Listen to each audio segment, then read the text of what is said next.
4 இணைகள் கொடுத்துட்டு அதில் இதெல்லாம் சரின்னு கேட்டிருக்காங்க. முதல்ல மக்கள் சார்புனா கல்வின்னு கொடுத்துருக்காங்க.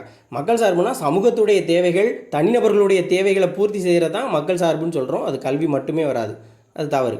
ரெண்டாவது சார்பு செயல்பாடு அப்படிங்கிறது என்னென்னா குடிமக்களுடைய தேவைன்னு கொடுத்துருக்காங்க. சார்பு செயல்பாடு செயல்திறன் சார்பு ரெண்டும் ஒன்று தான். குடிமக்களுக்கு தேவைப்படக்கூடிய எதிர்பார்ப்புகள் மற்றும் செயல்திறனை தான் சார்பு செயல்பாடுங்கிறோம். அப்போ சரிதான், குடிமக்களுடைய தேவை. அடுத்து எம்பவரிங் உமன் அப்படின்னு சொல்கிறோம். மேம்பாடு அப்படிங்கிறது உண்மையான மேம்பாடுங்கிறது பெண்களுக்கு அதிகாரம் அளித்தல் அப்படின்னு சொல்கிறாங்க. அப்போ பெண்களுக்கு அதிகாரம் அளித்தல் அப்படிங்கிறது தான் உமன் எம்பவர்மெண்ட். அது சரிதான். அப்போ 3வது கூற்று சரியாக கொடுத்துருக்காங்க. அடுத்து 4வது மனித மூலதனம் அப்படிங்கிறது சமூகம்னு கொடுத்துருக்காங்க. சமூகம் வராது, ஒரு தனிப்பட்ட மனிதனுடைய உற்பத்தி திறனை பெருக்கக்கூடிய அளவுக்கு அவனுக்கு கல்வியும் பயிற்சியும் வழங்குறது தான் மனித மூலதனம். அப்புறம் 4வது தவறு. சரின்னு பார்க்கும்போது 2, 3 ஆப்ஷன் சி தான் விடை. ஸோ இது 7 என்னது அப்படின்னா நிதி ஆயக்கூடிய 7 தூண்கள் அப்படின்னு சொல்லப்படக்கூடிய அந்த கருத்துக்களை தான் பார்க்குறோம். இது 11ஆம் பாடம் பொருளாதார மேம்பாடு மற்றும் திட்டமிடல் 12ஆம் வகுப்பு பொருளியலில் இருக்குது.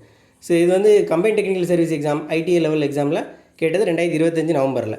சிலபஸில் இந்திய பொருளாதாரத்தில் இந்த நிதி திட்டமிடல் மற்றும் நிதிக்குழு மற்றும் நிதி ஆயோக்கில் வரும்.